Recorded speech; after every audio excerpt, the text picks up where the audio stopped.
முதல் வாசகம். ஒருவரின் குற்றம் அனைவருக்கும் தண்டனை தீர்ப்பானது போல ஒருவருடைய ஏற்புடைய செயல் விடுதலை தீர்ப்பானது.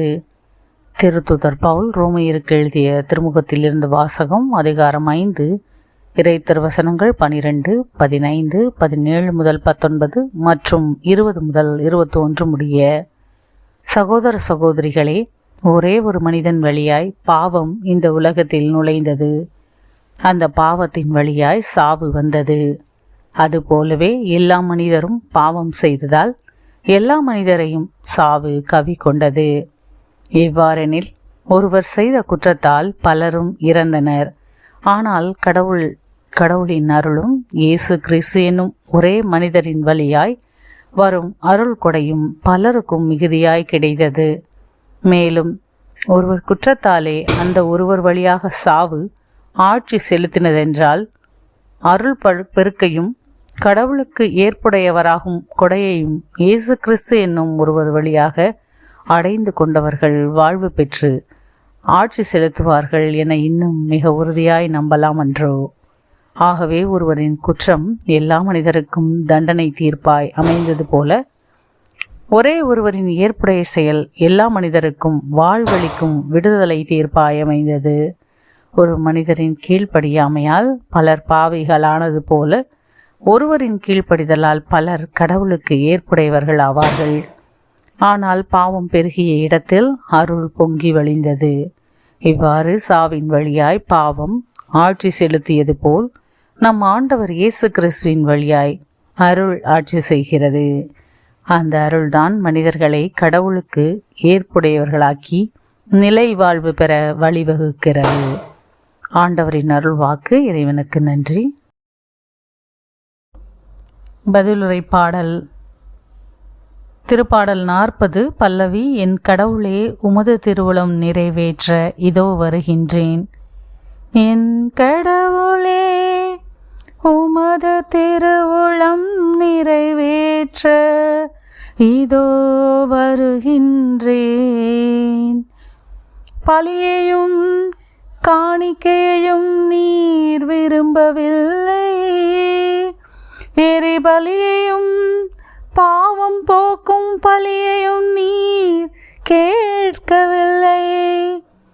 ஆனால் என் செவிகள் திறக்கும்படி செய்தீர். எனவேதோ வருகின்றேன் வருகின்றேன். என் கடவுளே, உமது திருவுளம் நிறைவேற்ற இதோ வருகின்றேன். என்னை குறித்து திருநூல் சுருளில் எழுதப்பட்டுள்ளது. என் கடவுளே, உமது திருவுளம் நிறைவேற்றுவதில் நான் மகிழ்ச்சி அடைகின்றேன். உமது திருச்சட்டம் என் உள்ளத்தில் இருக்கின்றது என்றே நான் என்றே நான் என்றே நான். என் கடவுளே, உமது திருவுளம் நிறைவேற்ற இதோ வருகின்றேன். என் நீதியை நீர் நிலைநாட்டிய நற்செய்தியை மாபெரும் சபையில் அறிவித்தேன். நான் வாயை மூடிக்கொண்டிருக்கவில்லை. ஆண்டவரே, நீரிதை அறிவீர், நீரிதை அறிவீர். என் கடவுளே, உமது திருவுளம் நிறைவேற்ற இதோ வருகின்றேன். உம்மை தேடுவோர் அனைவரும் உம்மில் மகிழ்ந்து களி கோரட்டும். நீர் அருளும் மீட்பில் நாட்டங்கொள்வோர் ஆண்டவர் எத்துணை பெரியவர் என்று எப்போதும் சொல்லட்டும் சொல்லட்டும். என் கடவுளே, உமது திருவுளம் நிறைவேற்ற இதோ வருகின்றேன். நற்செய்தி வாசகம். தலைவர் வந்து பார்க்கும்போது விழித்திருக்கும் பணியாளர்கள் பேறு பெற்றவர்கள். லூக்கா எழுதிய தூய நற்செய்தியிலிருந்து வாசகம். அதிகாரம் 12, இறை திருவசனங்கள் 35 முதல் 38 முடிய. அக்காலத்தில் இயேசு தம் சீடர்களை நோக்கி கூறியது, உங்கள் இடையை வரிந்து கட்டிக்கொள்ளுங்கள், விளக்குகளும் எரிந்து கொண்டிருக்கட்டும்.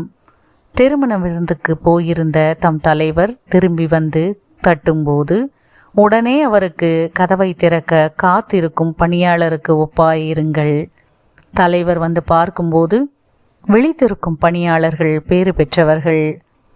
அவர் தம் இடையை வரிந்து கட்டிக்கொண்டு அவர்களை பந்தியில் அமரச் செய்து அவர்களிடம் வந்து பணிவிடை செய்வார் என உறுதியாக உங்களுக்கு சொல்கிறேன்.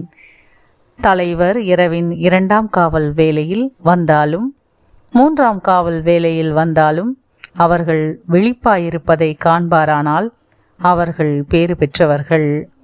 ஆண்டவரின் அருள்வாக்கு. கிறிஸ்துவே உமக்கு புகழ்.